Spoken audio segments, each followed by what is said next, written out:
So today here with Matt Black. Can you guys introduce yourselves? Yeah, I'm Alex Gonzales. Bidi from Matt Black. Hey, Benny. How's it going? Yeah, good. Thank you guys for doing this with me today. I just wanted to, you guys are about to go on tour, and I wanted to get a little advanced interview with you guys. So you guys are going to be coming to Jacksonville, which I'm super happy about. We get to see you right Yeah. from our home base. So, so let's start kind of from the beginning. You guys are really kind of new on the scene with Matt Black. What have you guys done beforehand, previously, musically? We've been in part of numerous bands. Probably a couple of bands that we've known each other. We've played together in all of them, almost. We at some point we were all part of it, but I still am a band member of the New Division, and I also played in Julian K, and I also played in Moving Units for a short period of time. So, and I played drums in that band. And for Matt Black, I'm the front man. I'm the singer in the project. But Bidi can share a little bit about him. Yeah, same thing. At one point, I played in the New Division with Alex, Julian K, Moving Units, and Is that how you guys met? no, we've known each other since junior high. Yeah, Junior high, and we just kept bringing each other into bands. And although Matt Black is a new band, definitely our working relationship, including Daniel, our third member, is not new. So a lot of people will tell us, man, you guys sound, pretty big for a new band or for your first record. And that's because we've been working together for a while. mm-hmm. So what brought the Matt Black project together? The pandemic. We had always discussed this. We always wanted to have our own band, and but I think it's just time. I think we needed to be in these bands. I think we needed to get the experience of the road and get a little bit behind the scenes of a professional amphitheater and look at the corporate world of music. That's how I dabbled into production. I don't think Matt Black would have been possible 3 years ago. So I think it's just that history of us sitting in the studio with Amir Durak from Orgy, and learning from all these guys, and the networking piece involved, like collaborating with other artists across the world and doing remixes for them and stuff. All those things come into play of why this band exists now. And Matt, echoing what he said, Matt Black is definitely us. And those other bands, we were either live members or did do some songwriting, but we weren't really what would you call it, the deciders or kind of the founding members of those bands. Right. So this is our chance to kind of like put our footprint solely as writers, producers, composers, etc. When you guys first got together, how did the sort of sound come together for Matt Black? Where did the kind of that identity come from? When I started dabbling into production, I have this project called By an Ion, and it kind of leans heavily in the synth retro wave world.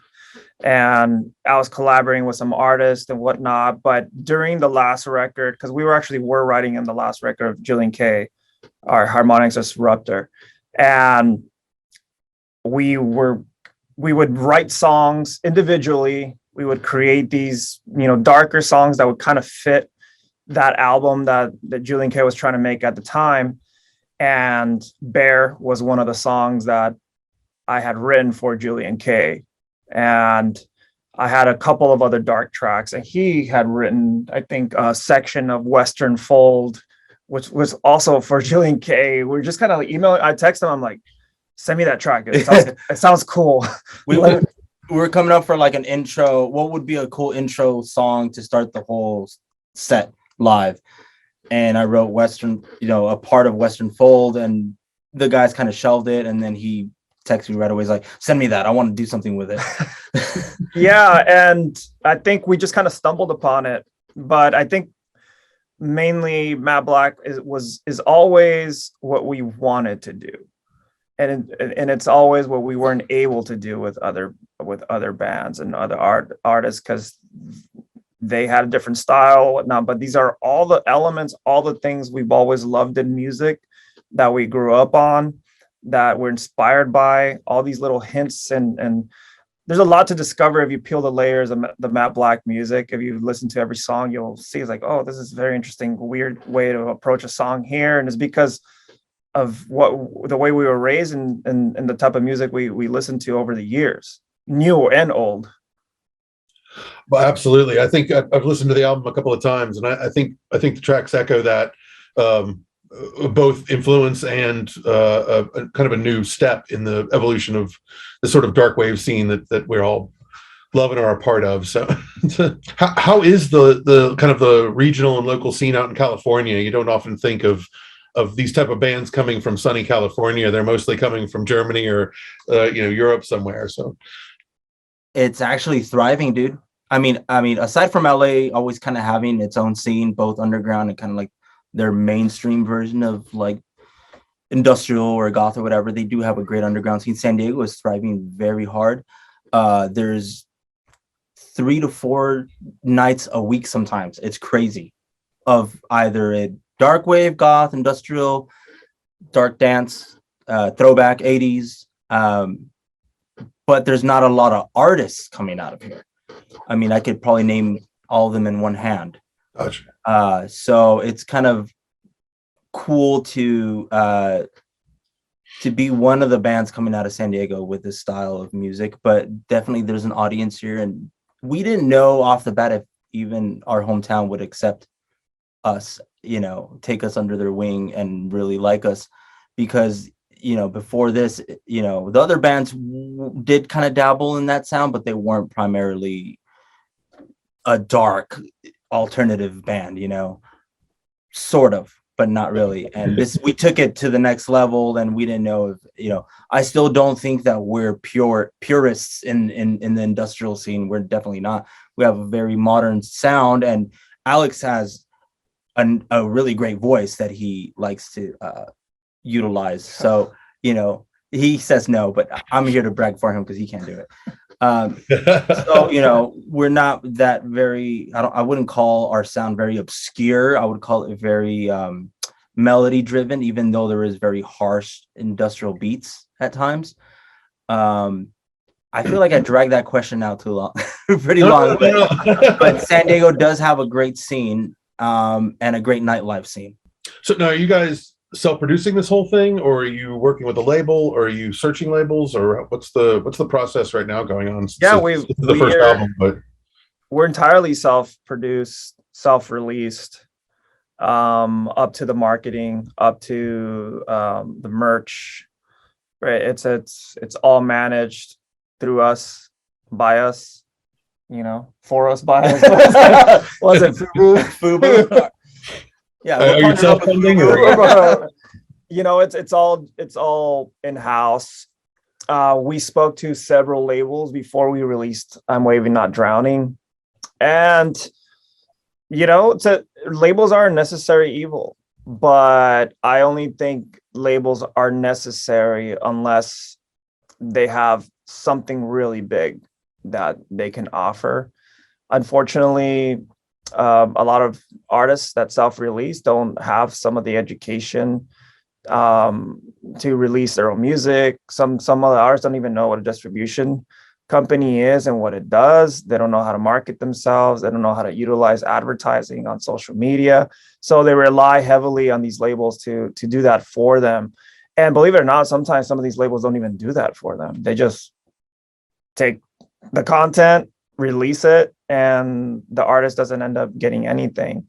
Not to say that the labels that we spoke to were all had a hidden agenda, but we're already a small artist trying to do something big, and we can't cut the little bit of the pie that we have to a label. It just didn't make sense. But if a label that could handle, give us something larger than what we're asking for, which is, a larger marketing budget, hook us up with a great agent that can, get us on some shows and help promote the project and push it forward, yeah, I'll take my pants off. Right. He'll take his pants off for less. But yeah. Long story short is, when we started this project, I mean, we didn't have anything. We hadn't even played live. We released the record before we even performed. And it was the pandemic. Oh, wow. We literally said, let's write a record. New band, new entity, et cetera, et cetera. So I didn't think that labels were going to come knocking on our doors, even if we had a small history with other bands. And fortunately enough, we just figured out how to do it on our own. And the only way that I can see ourselves working with another label is if they can do what we do better. And they can, but it has to pay them. I'm not saying pay us. I mean, pay us obviously, but it has to be worth their while, just with anybody. Right. Right. How many people take leaps of faith? There is those kind of people, but it's not the 70s, right? It's not the 80s. Yeah. The industry has changed so far that I see the future being artists doing it all. Yeah. Well, thanks to the internet, that's become a whole lot easier. For sure. So it's been a pretty quick progression for you guys since you started, like from the pandemic, which has only been really a couple of years. What was the time frame between sort of inception to the album dropping? We released the first single in July. No, it was August. Yeah. So it was half a year, half of the year of the pandemic. We released "I'm Waving Not Drowning" November of 2020, the full album. Wow. So we decided to release. We took a different approach and we released singles from, I want to say, July, August, September, and remixes in between. And then I think we released Monumental in October, my birthday. And yeah, we worked fairly quick because I had personally had to take a break from work. I don't know what was your situation, but we had so much time on our hands. I didn't want to be depressed at home. The world shut down, and we wrote an album fairly quickly. Yeah. I mean, we had the time. I mean, I remember going to his house almost every day. Yeah. But it was exciting. We literally, a couple minutes ago, when we said that we did everything we wanted to do, I mean, we did it. I mean, I wanted to be able to create music that was club worthy, A, B, be able to play it as a band. When you show up and you see a guy on a guitar, on a synthesizer, a live act, like the acts that we love seeing Nine Inch Nails live, Depeche Mode live, IMX, all these other bands that put on a live show. That's what we want to do. No offense to DJs, because I DJ. I'm DJing tonight, and I think that's an art form in itself. But I wanted to see a band do it live, and trust me, there was a lot of work put into doing the live show. It was not easy. Sometimes I wish we were a punk rock band that just plugged in and let it rip, but that's not the way it works. And it's, but when you come watch us play and you see the performance, the light show, the way that we interact with each other, with the crowd, it's really beautiful. And tell me a little bit more about that. How has the live shows been going? How far out what's the furthest from home you've been? And, so maybe some interesting experiences on the road. With Matte Black, specifically for Matte Black, like how so taking this out from home base. We've only played 3 shows. Really? We played four. 3 in San Diego, 3 in San Diego, and 1 in Denver, and then Palm Springs, and then Palm Five. We played. Not that it makes a bigger difference, right? 3 to 5. This is a fairly new band. It's very new. So from here to the pandemic to being able to perform live, it's just been 5 times that we've done it.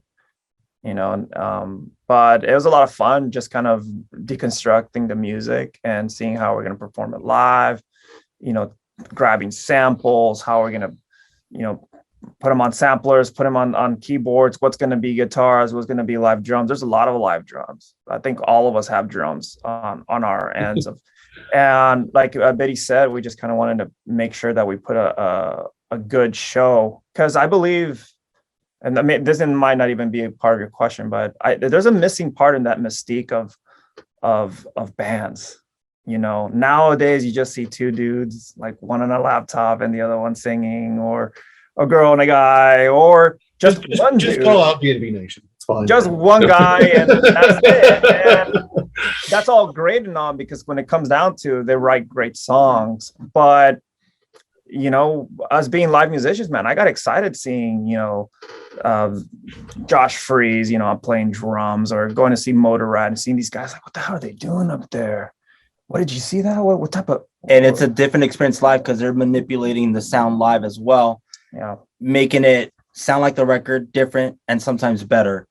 Yeah. And I, you know, maybe when I think about it, maybe, you know, when you're an electronic artist and you don't have the background of being a live musician playing guitar, bass, keyboards, drums, maybe, you know, your way of executing a live show is with, you know, samples or a keyboard.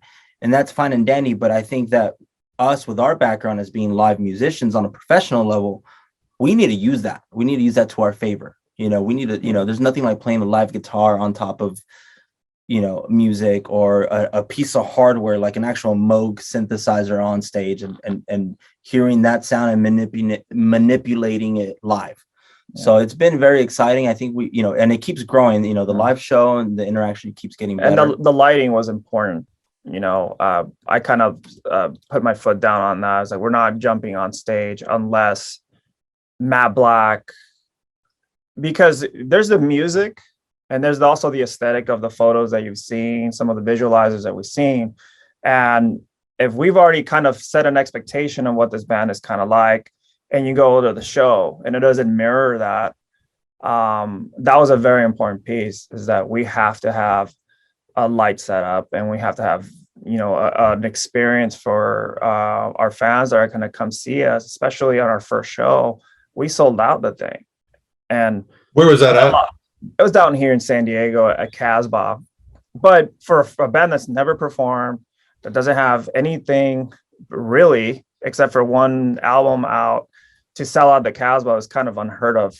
And we had a lot at stand, because this is our moment because this is our moment to prove ourselves to the goth community and the dark music scene down here, that we're serious about what we're doing.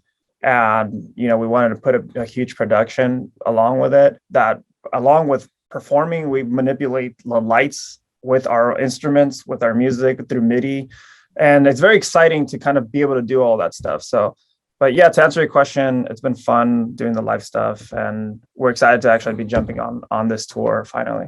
It's gonna be a pretty extensive tour for your, like, basically your first real full tour of the US, I'm guessing, with just been a few shows. So how are you guys preparing for that? Do you guys have like day jobs that you have to tell them you're going to take off for a month or two?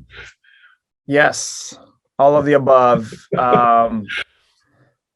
I mean, as far as where our dukes are up on the tour, we're kind of lining those things up. We've already kind of put things into practice, what's working for the live shows, how to do troubleshooting and make sure certain things don't go wrong.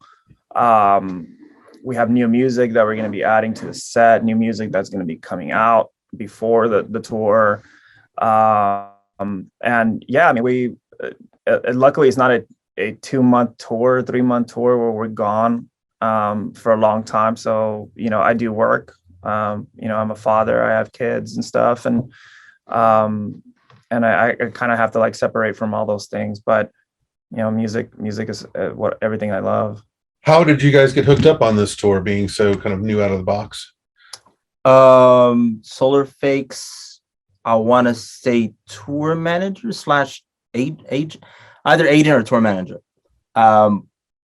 We met her on the road in different occasions, literally when we went on the road with Julian K and the New Division. So she's known about us through other incarnations.